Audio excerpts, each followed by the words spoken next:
నమస్తే, welcome to life line. ఇవాళ మనం థైరాయిడ్ గురించి మాట్లాడుకోబోతున్నాం. జనరల్గా మాట్లాడుతుంటాం, ఆడవాళ్ళకి ఎక్కువగా వస్తుంటుంది అది ఇదని. అందులో మళ్ళీ హైపోథైరాయిడిజం గురించి మనం మాట్లాడతాం.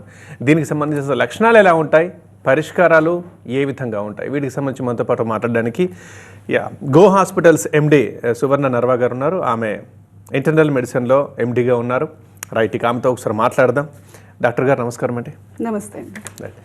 ముందుగా థైరాయిడ్, హైపోథైరాయిడిజం అనగానే ఒకటి గుర్తొస్తుంటుంది, ఎక్కువగా ఆడవాళ్ళు మాట్లాడుతూ ఉంటారు, ఆడవాళ్ళకి థైరాయిడ్ ఉంటుందని. ఇదేమైనా ఆడవాళ్ళకే వచ్చేదా? హైపోథైరాయిడిజం అంటే ఏంటి, ఒకసారి స్టార్ట్ చేయండి. సో ఇప్పుడు మన థైరాయిడ్ డిసీజ్ మన కంట్రీలో కనుక తీసుకున్నట్టయితే ఒక 4.2 బిలియన్ మందికి థైరాయిడ్ డిసీజ్ ఉందండి. 4.2. సో దాంట్లో కనుక ఈ హైపోథైరాయిడ్ కనుక తీసుకున్నట్టయితే ఒక 10 to 11% మందికి ఈ హైపోథైరాయిడ్ ఉంది.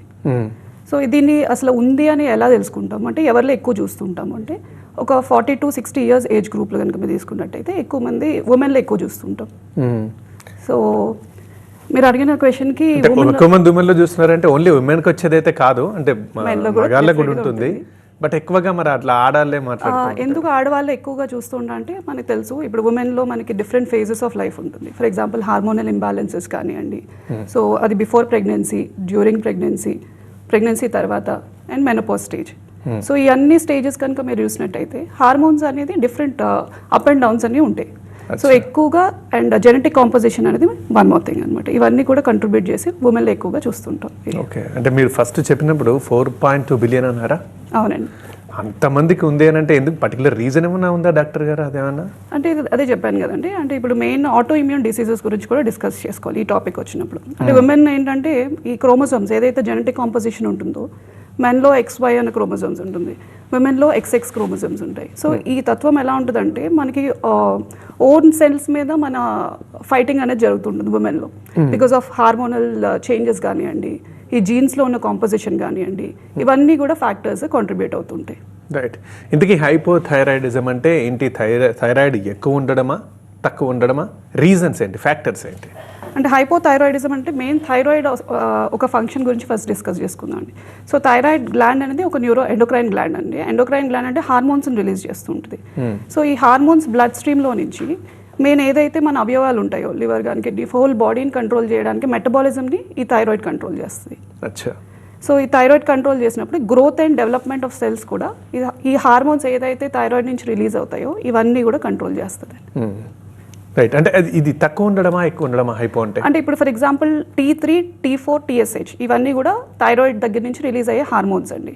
సో T3ని ట్రైఐడోథైరోనిన్ అంటాము, T4ని థైరాక్సిన్ అంటాము, ఈ TSH అంటాం, థైరాయిడ్ స్టిమ్యులేటింగ్ హార్మోన్ అంటాం. సో ఎప్పుడైతే మీకు T3, T4 తక్కువ మొగం పడ్డప్పుడు, TSH పెరిగినప్పుడు ఈ కండిషన్ని మనం చూస్తుంటాం. ఓకే, ఎక్కువగా హైపోనే ఉంటుందా మేడం? ఎక్కువగా అదే వింటూ ఉంటాం, హైపర్ తక్కువగా వస్తూ ఉంటుందా? అలా ఏం లేదండి. హైపో కూడా అంటే compare to hyper thyroidism hypo cases కూడా ఎక్కువ రిపోర్ట్ అవుతున్నాయి. ఓకే, సరే. ఇప్పుడు హైపోథైరాయిడిజం అయితే ఒకవేళ ఉంటే వాళ్ళలో ఆ లక్షణాలు ఎలా ఉంటాయి, ఏం సిమ్టమ్స్ ఉంటాయి, వాళ్ళకి ఏం ప్రాబ్లమ్స్ ఉంటాయి? సో హైపోథైరాయిడిజం కనుక మనం తీసుకున్నట్టయితే, సో మెయిన్గా చాలామంది మేము చూసిన పేషెంట్స్ ఇప్పుడు దాకా ఎలా వచ్చారంటే, సో వెయిట్ గెయిన్ ఎక్కువగా ఉండడం కానివ్వండి, అలసట ఎక్కువగా ఉండండి, ఏ పని చేసినా కూడా చాలా వీక్గా అనిపిస్తుందండి, స్టెప్స్ ఎక్కలేకపోతున్నాము, so heavy menstrual cycles, periods ఎక్కువగా ఉండడం కానివ్వండి, తర్వాత సైకిల్స్ ఇర్రెగ్యులర్గా ఉండేవండి కానీ, ఇవన్నీ కూడా ప్రెజెంట్ కంప్లైంట్స్ అండి. హార్ట్ రేట్ తక్కువ ఉండడం కానివ్వండి, సో ఇవన్నీ హైపోథైరాయిడిజంలో చూస్తుంటాం. పర్టికులర్ ఏజ్ ఏమైనా ఉందా డాక్టర్ గారు? అంటే ఈ ఏజ్లోనే వస్తుంది, వీళ్ళకే వస్తుంది అన్నట్లుగా ఏమైనా ఉందా? అంటే ఏజ్ గ్రూప్ మెయిన్గా ఈ హైపోథైరాయిడిజం ఎప్పుడు కూడా ఏజ్తో పాటు ఇంక్రీజ్ అవుతూ ఉంటుందండి. సో ఏజ్ పెరిగే కొద్దీ థైరాయిడ్ లెవెల్స్ పెరిగే ఛాన్సెస్ ఎక్కువ ఉంటాయి. 40 to 60 అనేది యావరేజ్ ఏజ్ మనకు ఎక్కువగా రిపోర్ట్ అవుతున్న కేసెస్ మొబైల్లో కూడా. యావరేజ్ 40 to 60 ఇయర్స్ అండి. ఓహో, రైట్. సరే, ఏమైనా రిస్క్ ఫ్యాక్టర్స్ ఉంటాయా హైపోథైరాయిడిజం ఉంటే గనక? సో రిస్క్ ఫ్యాక్టర్స్ ఇందాక మనం డిస్కస్ చేసుకున్నట్టే అండి. మెయిన్ ఫ్యామిలీ హిస్టరీ, ఫ్యామిలీలో కనుక పేరెంట్స్ కనుక ఫాదర్ అండ్ మదర్కి ఉంటే కనుక చైల్డ్కి వచ్చే ఛాన్సెస్ చాలా ఎక్కువ ఉంటాయి. సో దాంతోపాటు జెనెటిక్, ఇప్పుడు ఉమెన్ కని చెప్పాను పర్టికులర్గా, ఎందుకంటే ఈ హార్మోనల్ కాంపోజిషన్ కానివ్వండి, XX క్రోమోజోమ్ ఏదైతే మనకి జెనెటిక్ కాంపోజిషన్ ఉందో, సో ఇమ్యూన్ సిస్టమ్ అనేది కూడా ఉమెన్లో ఎక్కువగా యాక్టివ్గా ఉంటుంది కంపేర్ టు మెన్. సో ఇవన్నీ కూడా ఏం చేస్తాయంటే మన ఈ థైరాయిడ్ హార్మోన్స్ తయారు చేయడానికి ఐడిన్ అనేది చాలా ఇంపార్టెంట్.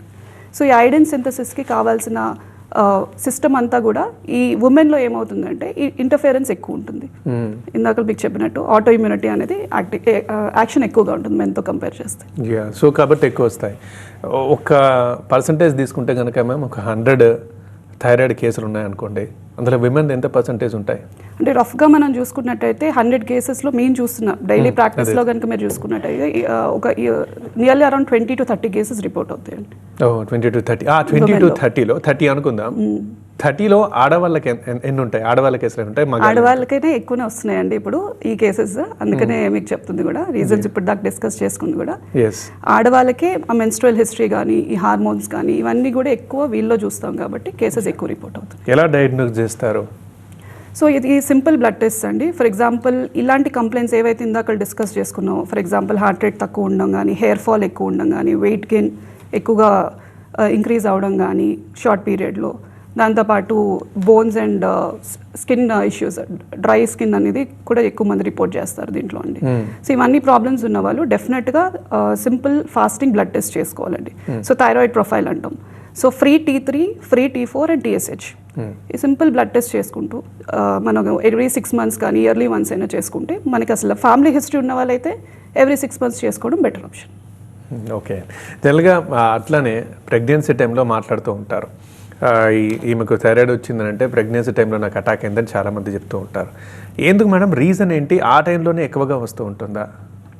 సో ప్రెగ్నెన్సీలో టైం చూసుకున్నట్టయితే మనకి కంపేర్ టు నార్మల్ ఇండివిజువల్స్, అంటే ఆడవాళ్ళు ప్రెగ్నెంట్ అవ్వకముందు అవ్విన తర్వాతకి డిఫరెన్స్ ఏంటి అంటే ఐడిన్ ఏదైతే మనకి థైరాయిడ్ హార్మోన్స్ తయారవడానికి ఇంపార్టెంట్ అనుకున్నామో ఆ requirement, for example daily thyroid requirement ఒక నార్మల్ నాన్ ప్రెగ్నెంట్ ఉమెన్కి కనుక తీసుకున్నట్టే 150 మైక్రోగ్రామ్స్ సరిపోతుందండి. కానీ ఒకవేళ ప్రెగ్నెంట్ ఉమెన్ కనుక తీసుకున్నట్టయితే ఒక 190 to 240 మైక్రోగ్రామ్స్ మనకి రిక్వైర్మెంట్ ఉంటుంది పిల్లలు ఇచ్చే తల్లుల్లో కానివ్వండి, ప్రెగ్నెన్సీ ఉన్న వాళ్ళలో కానివ్వండి. సో ఐడిన్ రిక్వైర్మెంట్ పెరిగినప్పుడు ఈ థైరాయిడ్ హార్మోన్స్ కూడా మనం బయట నుంచి ఎక్కువ ఇవ్వాల్సి ఉంటుంది. ఓకే. సో అందుకని ఒక 25% డోస్ ఇంక్రీజ్ చేస్తాం ప్రెగ్నెన్సీలో. అచ్చా. సో ఆ టైంలో మరి అప్పుడే అటాక్ అయింది అనుకోండి, అదేమన్నా విమెన్కి కానీ ప్రెగ్నెంట్ లేడీకి కానీ ఏమైనా కొంచెం ప్రాబ్లమేటికా? అంటే అప్పుడు చూసుకొని థైరాయిడ్ టెస్ట్ నేను అదే చెప్పానండి. సో ఇప్పుడు కూడా ప్రెగ్నెన్సీని 2 halves కింద డివైడ్ చేస్తాం. ఫర్ ఎగ్జాంపుల్ ఫస్ట్ హాఫ్ కనుక తీసుకున్నట్టయితే ఎవ్రీ 3 to 4 weeks మనం ఈ టెస్ట్ కంటిన్యూ చేస్తాం. ఓకే.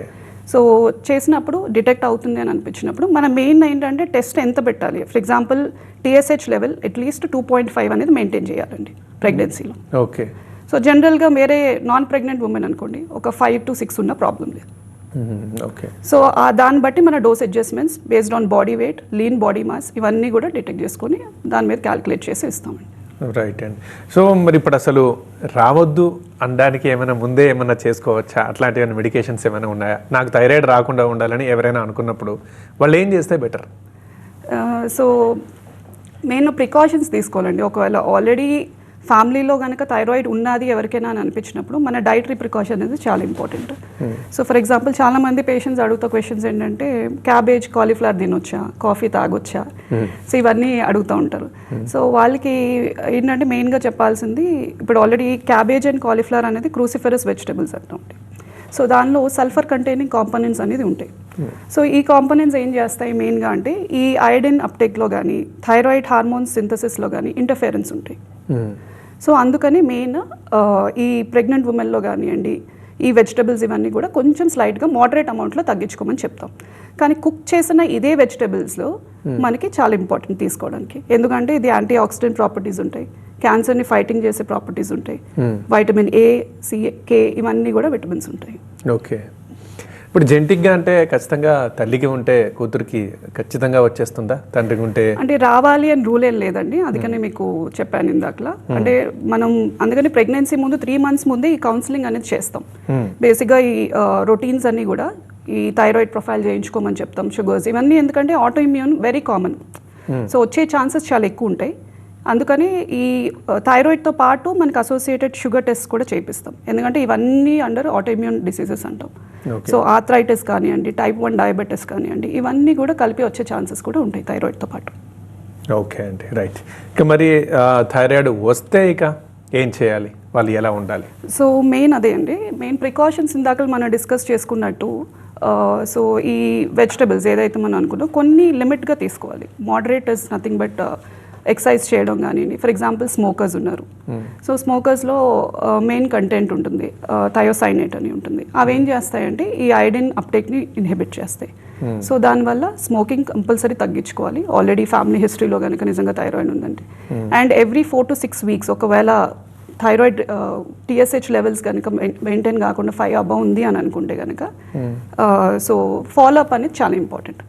అండ్ మెడికేషన్స్ ఏవైతే ఒక ఆల్రెడీ డయాగ్నోస్ అయిన థైరాయిడ్ కేసెస్కి ఎప్పుడు కూడా ఎంటీ స్టమక్లో మెడిసిన్స్ తీసుకోమని సజెస్ట్ చేస్తామండి. అంటే 30 to 60 minutes ఏదైతే టాబ్లెట్ తీసుకున్న తర్వాత ఏమీ తీసుకోకుండా ఉండాలి అనమాట, ఫుడ్ కానీ either coffee or anything. And interference of medicines like for example pregnant women కానివ్వండి, జనరల్గా మనం మల్టీవైటమిన్స్ యూజ్ చేస్తాము, యాంటాసిడ్స్ యూజ్ చేస్తాము, కాల్షియం సప్లిమెంట్స్ ఇవన్నీ కూడా యూజ్ చేస్తాం. సో ఇవన్నీ టాబ్లెట్స్ థైరాయిడ్ మెడిసిన్తో కలిపి వేసుకోకూడదు. ఓకే డాక్టర్ గారు, దీంట్లో వైద్య వృత్తిలో మీ ఎక్స్పీరియన్స్ ఎంత? ఇప్పటిదాకా ఎన్ని థైరాయిడ్ కేసులు మీరు హ్యాండిల్ చేస్తుంటారు అప్రాక్సిమేట్లీ? ఇప్పటిదాకా నేను MD చేసిన తర్వాత ఆల్మోస్ట్ లైక్ 7-8 years ఎక్స్పీరియన్స్తో ఉన్నానండి. దాంట్లో ఆల్మోస్ట్ చాలా కేసెస్ చూసాం, హండ్రెడ్స్ ఆఫ్ థైరాయిడ్ కేసెస్ చూసాము. సో దాంట్లో ఎక్కువగా చూసేది హైపోథైరాయిడ్ కేసెస్ అండి కంపేర్ టు హైపోథైరాయిడ్. సో అది కూడా పర్టికులర్గా ఉమెన్లో ఎక్కువగా చూస్తుంటాం. సో బట్ డిఫరెంట్ కంప్లైంట్స్తో వస్తుంటారు. యంగర్ ఏజ్ గ్రూప్ అనుకోండి, సైకిల్స్ ఫర్ ఎగ్జాంపుల్ పీరియడ్స్ టైంలో ఇర్రెగ్యులర్ సైకిల్స్ కానివ్వండి, వెయిట్ గెయిన్ ఉంటుంది. సో ఇవన్నీ కన్సర్న్స్ డిఫరెంట్ ఉంటాయి డిఫరెంట్ ఏజ్ గ్రూప్స్లో. సో డిఫరెంట్ ఏజ్ గ్రూప్స్ అందరినీ కూడా చూశాను. ఓహో, అచ్చా, ఓల్డ్ నుంచి యంగ్ దాకా. రైట్. ఇప్పుడు జనరల్గా మాట్లాడుతుంటారు కదా, ఎవరైనా ఉన్నప్పుడు అమ్మకు థైరాయిడ్ ఉంది, అక్కకి థైరాయిడ్ ఉంటుంది కదా అని ఆ వర్డ్ అది సెంటెన్స్ ఏళ్ళకేళ్ళు మాట్లాడుతూనే ఉంటారు. అంటే ఒక వన్స్ అటాక్ అయిందంటే లైఫ్ లాంగ్ థైరాయిడ్ ఉంటుందా? డెఫినెట్గా అండి. అంటే థైరాయిడ్ ఉంటుందా అనే కన్నా మన డోసేజెస్ ఇవన్నీ కూడా అడ్జస్ట్ చేసుకొని, ఫర్ ఎగ్జాంపుల్ ఒక్కసారి ఎంటర్ అయిందంటే కనుక అది ప్రెగ్నెన్సీ అని ఇలాంటి డిఫరెంట్ కండిషన్స్ ఉంటాయి. సో ఒకవేళ pregnancy is nothing but temporary condition. So కొంతమందికి ఏమవుతుందంటే ప్రెగ్నెన్సీ ముందు డిటెక్ట్ అవుతుంది, ప్రెగ్నెన్సీ తర్వాత నార్మల్ అయ్యే ఛాన్సెస్ కూడా ఉంటుంది అనమాట. అంటే బేస్డ్ ఆన్ డోసేజెస్. అంటే కొంతమంది ప్రాపర్ ఫాలోఅప్ కూడా important. For example 4 to 6 weeks తర్వాత ఫాలోఅప్ చేసుకొని ఆ థైరాయిడ్ రిపోర్ట్స్తో రమ్మంటాం. లేదు నాకు బాగానే ఉంది, కొన్నిసార్లు ఏంటంటే ఒక డోస్ మిస్ చేశాను కదా, 2 tablets ఒకే రోజు వేసుకోవచ్చా, ఇవన్నీ క్వశ్చన్స్తో వస్తూ ఉంటారు. సో వాళ్ళందరికీ కూడా అదే చెప్దాం అనుకుంటున్నానండి. సో ఒక డోస్ మిస్ అయితే కనుక డెఫినెట్గా ద అదర్ డే 2 tablets కలిపి వేసుకోకూడదు. It will be an over dose. ఏదైతే డోస్ మీరు మిస్ అయ్యారో ఆ డోస్ వదిలేసి మిగతా డేస్ కంటిన్యూ చేసుకుంటే సరిపోతుంది. ఓకే. చాలా మందిని అయితే నేను గమనించాను, ఒకవేళ ప్రాబ్లం పోయింది అని అనుకుంటే ఇప్పుడు బాగానే ఉన్నాను కదా అని పూర్తిగా మెడిసిన్స్నే పక్కన పెడతారు. 1 or 2 months తర్వాత మళ్ళీ ఏదైనా అయిందంటే మళ్ళీ స్టార్ట్ చేస్తారు. ఇలా స్టార్ట్ చేయడం వల్ల వచ్చే ప్రాబ్లం ఏంటో చెప్తారా? డెఫినెట్గా అండి. ఇప్పుడు హైపోథైరాయిడిజం మనం ఇందాక డిస్కస్ చేసుకునేది. సో T3, T4 లెవెల్స్ ఏమో తగ్గుతూ ఉంటాయి, TSH లెవెల్స్ పెరుగుతూ ఉంటాయి. సో ఇప్పుడు మెడికేషన్స్ కనుక ఒక నెలలు కానీ ఆపి ఇలా కంటిన్యూ చేస్తూ ఉన్నారనుకోండి చాలా వీక్స్ వరకు, సో ఇది హైపర్ థైరాయిడిజంకి లీడ్ చేసే ఛాన్సెస్ ఉంటాయి. అండ్ కంప్లైంట్స్ కూడా ఎలా ఉంటాయంటే మనం ఏదైతే వెయిట్ గెయిన్ అని అనుకున్నాం అది లాంగ్ టర్మ్ అలా వదిలేస్తే కనుక కంప్లీట్గా హార్ట్ మీద అటాక్ అవుతుంది, different organs of the body. మీకు ఇందాకలే చెప్పాను. సో థైరాయిడ్ కంప్లీట్ బాడీ పైన కంట్రోల్ ఉంటుంది. సో దాని మెటబాలిజం ఎలా కంట్రోల్ చేస్తుంది, సో దాని మీద అందుకని అన్ని అవయవాల మీద ఈ ఎఫెక్ట్ ఉంటుంది. ఫర్ ఎగ్జాంపుల్ బ్రెయిన్ ఉందనుకోండి, బ్రెయిన్ ఫంక్షన్స్ తగ్గిపోతూ ఉంటుంది, ఈ వీక్నెస్ అనేది పెరుగుతూ ఉంటుంది. సో పీరియడ్స్ ఇంకా తర్వాత వెయిట్ మన ఇందాక గెయిన్ అనుకున్నాం కదా, వెయిట్ ఎక్కువ పెరుగుతూ ఉంటుంది, కానీ ఇక్కడ వెయిట్ కంప్లీట్గా లాస్ అవుతూ ఉంటుంది, మజిల్ మాస్ తగ్గుతూ ఉంటుంది. సో ఇవన్నీ డిఫరెంట్ ఇష్యూస్ అన్నీ 1 by 1 స్టార్ట్ అవుతూ ఉంటుందండి. అండ్ డోస్ అడ్జస్ట్మెంట్స్ అనేది చాలా ఇంపార్టెంట్ అండ్ కన్సిస్టెంట్గా ఇది ఫాలో అవ్వాల్సి అవసరం పడుతుందండి. సో అలా ఎక్కువ చేసుకోవడం కూడా ఉంటారు. ఇంతకుముందు మీరు మాట్లాడారే నిన్న మిస్ అయ్యాను కదా ఇవాళ 2 వేసుకుంటారని, అలా వేసుకునే పేషెంట్లు ఉన్నారా? డెఫినెట్గా ఉన్నారండి. పేషెంట్స్ అయితే దే హ్యావ్ డిఫరెంట్ ఒపీనియన్స్తో వస్తూ ఉంటారు. ఫర్ ఎగ్జాంపుల్ నేను మిస్ అయ్యాను, ఒకసారి వారం మిస్ అయ్యాను, 2 ఒకసారి వేసుకోవచ్చా అని. సో అలాంటివి ఎప్పుడు చేయకూడదండి. సో ఓవర్ డోసేజ్ వల్ల కూడా చాలా కాంప్లికేషన్స్ ఉన్నాయి. మేము ఇందాక డిస్కస్ చేసినట్టు హార్ట్ రిథమ్ అనేది కూడా సబ్నార్మల్ అయ్యే ఛాన్సెస్ ఉంటాయి. తర్వాత మనకి కాన్సన్ట్రేషన్ లెవెల్స్ తగ్గిపోవడం, నిద్ర పట్టకపోవడం, ఇవన్నీ కూడా ఫర్దర్ సైడ్ ఎఫెక్ట్స్ ఉంటాయండి. ఓకే, చలో ప్రతి ఒక్కరికి కాఫీ టీలు అయితే అలవాటు ఉంటాయి, ఏదో ఒకటి కష్టం తాగుతూ ఉంటారు. ఇది కూడా ఇది తాగడం కూడా తాగొద్దా, అదర్వైజ్ ఏమైనా తాగొచ్చా, కాఫీ అయినా టీ అయినా? అంటే ఇక్కడ మెయిన్గా థైరాయిడ్ పేషెంట్స్ థైరాయిడ్ ఉందా లేదా అనేది డిస్టింగ్విష్ చేసుకోవాలండి.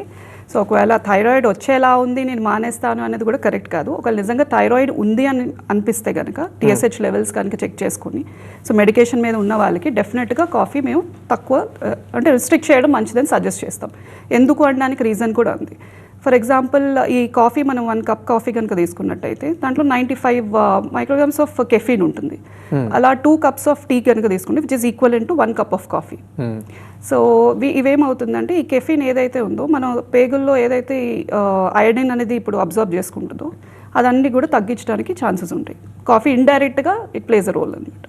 అండ్ ఇంకో 1 మోర్ థింగ్, సోయా అంటే తినొచ్చా లేదా? సో సోయా కనుక మీరు తీసుకున్నట్టయితే ఆల్రెడీ థైరాయిడ్ ఉన్న వాళ్ళు అయితే డెఫినెట్గా మోడరేట్ అమౌంట్లో రిస్ట్రిక్ట్ చేస్తామండి. సో ఎందుకంటే ఈ సోయాలో కూడా ఐసోఫ్లావోనైడ్స్ అని ఉంటాయి. సో ఇదేంటి అంటే మెయిన్ ఇందాకలు చెప్పినట్టు ఈ ఐడిన్ని అబ్జార్ప్షన్ని తగ్గిస్తాయి. సో ఆల్టర్నేట్ ఏం తీసుకోవాలి? ఒకవేళ ఫర్ ఎగ్జాంపుల్ సోయా ఉంది, సోయా చంక్స్ బదులు మనం యూజువల్గా అదర్ థింగ్స్ సజెస్ట్ చేస్తాం. సో ఫర్ ఎగ్జాంపుల్ పన్నీర్ తీసుకోవచ్చు, వెజిటేరియన్ ప్రోటీన్ ఉంటుంది. సో దాంతోపాటు ఇప్పుడు సోయా ఆయిల్ యూజ్ చేయాలనుకుంటే దానికి alternate coconut oil, sunflower oil use చేసామని చెప్తా ఉంటాం. సో తర్వాత సోయా మిల్క్ బదులు almond milk or cow milk తీసుకోవచ్చు. So there are lot of alternative. Diet అనేది కూడా చాలా ఇంపార్టెంట్ అండి దీనికి. అండ్ ఇప్పుడు ఈ థైరాయిడ్ రీజన్స్లో ఈ మారుతున్న లైఫ్ స్టైల్ ఏమైనా, మనం జంక్ ఫుడ్ ఎక్కువ తినడం, బయట ఫుడ్ ఎక్కువ తినడం, అదర్వైజ్ టైం మెయింటైన్ చేయకపోవడం, లేట్ నిద్రపోవడం, ఇవన్నీ ఉన్నాయి కదా, ఇవేమైనా ఇది కూడా ఫ్యాక్టర్లో ఒక రీజన్ ఉంటుందా, ఒక ఫ్యాక్టర్గా ఉంటాయా? సో డెఫినెట్గా ఉంటాయండి. ఇవి ఏంటంటే అంటే జెనెటిక్ కాంపోజిషన్తో పాటు ఇవి add on risk factors. For example sugars ఉన్నాయి. సో షుగర్ కూడా మీరు తీసుకున్నట్టయితే ఇది కూడా ఒక ఆటోఇమ్యూన్ డిసీజెస్ యంగర్ ఏజ్ గ్రూప్లో కనుక మీరు తీసుకున్నట్టయితే ఫర్ ఎగ్జాంపుల్ టైప్ 1 డయాబెటీస్ అంటాం. సో ఈ టైప్ 1 డయాబెటీస్లో ఏమవుతుంది, మనకి మెయిన్ ఈ షుగర్ ఇన్సులిన్ అనేది బాగా తక్కువగా సెక్రెట్ అవుతుంది. సో దానివల్ల బయట నుంచి మనం ఇన్సులిన్ ఇవ్వాల్సి వస్తుంది. సో దీంతో పాటు అసోసియేట్ అయ్యి థైరాయిడ్ కూడా వచ్చే ఛాన్సెస్ ఎక్కువగా ఉంటుంది అనమాట.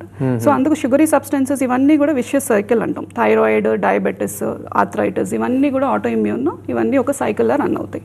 సో ఒకటి కంట్రోల్ చేస్తే డెఫినెట్గా సెకండ్ కంట్రోల్ చేయొచ్చు. ఓకే. సో ఇప్పుడు ఒక పర్టికులర్ ఏజ్ తీసుకుందాం మ్యామ్, ఒక 25 or 27 అమ్మాయి ప్రెగ్నెన్సీలో ఇప్పుడు థైరాయిడ్ అటాక్ అయింది. ఓకే, అప్పుడు ఆ డే ఎలా ఉండాలి, వాళ్ళు ఏం తినాలి, ఎలా ఉండాలి, లైఫ్ స్టైల్ ఎలా ఉండాలి చెప్తారా ఒకసారి? సో ఫర్ ఎగ్జాంపుల్ ఒక ప్రెగ్నెంట్ ఉమెన్ కనుక థైరాయిడ్, హైపోథైరాయిడ్తో డిటెక్ట్ అయ్యారనుకోండి, సో మెయిన్ వాళ్ళకి కావాల్సింది ఏంటంటే, సో ఇద్దరు మదర్ అండ్ చైల్డ్ ఇద్దరు కలిపి కావాల్సిన క్యాలరీస్ తినాలా అని అడుగుతారు ఫస్ట్ క్వశ్చన్. సో అదంతా అవసరం లేదండి. సో మన main content protein plus family history ఎలా ఉంది, సో ఇవన్నీ కూడా ఫ్యాక్టర్స్ యాడ్ ఆన్ అవుతాయి. సో మనం ఇంటేక్ ఆఫ్ క్యాలరీస్, కార్బోహైడ్రేట్ తగ్గించుకొని ప్రోటీన్ కంటెంట్ ఎక్కువ తీసుకోవడం. సో బేబీకి రాకుండా అసలు బ్రెయిన్ గ్రోత్ అనేది చాలా ఇంపార్టెంట్ కాబట్టి ఇనీషియల్ స్టేజెస్లో సో థైరాయిడ్ లెవెల్స్ ఇనీషియల్గా కంట్రోల్లో పెట్టుకోవాలి. ఫర్ ఎగ్జాంపుల్ మనకు నాన్ ప్రెగ్నెంట్ ఉమెన్ మనం ఏదైతే తీసుకుంటా ఉంటే 5 to 10 రేంజ్లో పెట్టుకుంటామో, ప్రెగ్నెన్సీలో 2.5 అనేది రేంజ్ పెట్టుకుంటాం. సో దానికి తగ్గట్టు డోసేజ్ అనేది తీసుకోవడం అవసరం. And first half of the ప్రెగ్నెన్సీలో 3 to 4 వీక్స్కి, ప్రతి 3 to 4 వీక్స్కి మనం ఈ బ్లడ్ టెస్ట్ అనేది చేయించుకోవాలి. దాని తగ్గట్టు డోస్ అడ్జస్ట్మెంట్స్ చేసుకోవాలి. అండ్ సెకండ్ హాఫ్ ఆఫ్ ప్రెగ్నెన్సీకి వస్తే 6 to 10 వీక్స్కి ఒకసారి చేయించుకున్నా సరిపోతుంది. అండ్ ప్రెగ్నెన్సీ అయిపోయినాక తీసుకున్నట్టయితే 6 to 10 వీక్స్కి ఒకసారి చేయించుకుని ఫాలోఅప్ అనేది చాలా ముఖ్యం డోస్ అడ్జస్ట్మెంట్స్ కోసం. కొన్నిసార్లు ఏమవుతుందంటే ప్రెగ్నెన్సీ అయిపోయినాక కంప్లీట్గా నార్మల్ అయిన పేషెంట్స్ కూడా చాలా మంది చూసాం.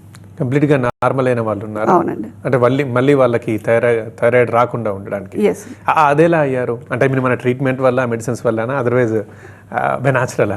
అదే ఎందాకలు మీకు ఎక్స్ప్లెయిన్ చేసినట్టే ఇప్పుడు హార్మోన్స్ ప్రెగ్నెన్సీలో యాక్ట్ చేసేవి డిఫరెంట్ ఉంటాయి. నాన్ ప్రెగ్నెంట్ స్టేజ్ అంటే ప్రెగ్నెన్సీ అయిపోయినాక కంప్లీట్గా నార్మల్ వస్తాయి.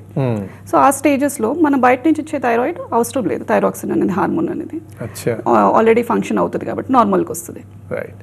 అంటే ఇప్పుడు ఈ ప్రెగ్నెన్సీలో అటాక్ అయిన ఈ థైరాయిడ్ అనేది నెక్స్ట్ ప్రెగ్నెన్సీకి ఏమైనా ప్రాబ్లంగా ఉంటుందా? అట్లా ఏమైనా? నెక్స్ట్ ప్రెగ్నెన్సీ కంటే అదే చెప్పానండి, ప్రాపర్ ఫాలోఅప్ అనేది చాలా ఇంపార్టెంట్. సో రెగ్యులర్గా మనం చెక్ చేసుకోవాలి. అట్లీస్ట్ 4 to 6 వీక్స్కి ఒకసారి ఎంటర్ అయిన తర్వాత, ఒకవేళ ప్రెగ్నెన్సీ అయిపోయినాక కూడా 6 to 10 వీక్స్ తర్వాత చేసాము అనుకున్నాం. సో TSH నార్మల్ ఉంది, ప్లస్ కంప్లైంట్స్ ఏమైనా ఉన్నాయా, అమ్మాయికి సిమ్టమ్స్ ఏమైనా ఉన్నాయా లేదా అంటే సెకండ్ ప్రెగ్నెన్సీ ప్లాన్ చేసుకునే ముందు ఒక 3 months ముందు కౌన్సిలింగ్ చేస్తాం. ప్లస్ ఆ ముందు రొటీన్ చెకప్తో పాటు ఈ థైరాయిడ్ చెకప్ చేయించుకోవడం కూడా చాలా ముఖ్యం.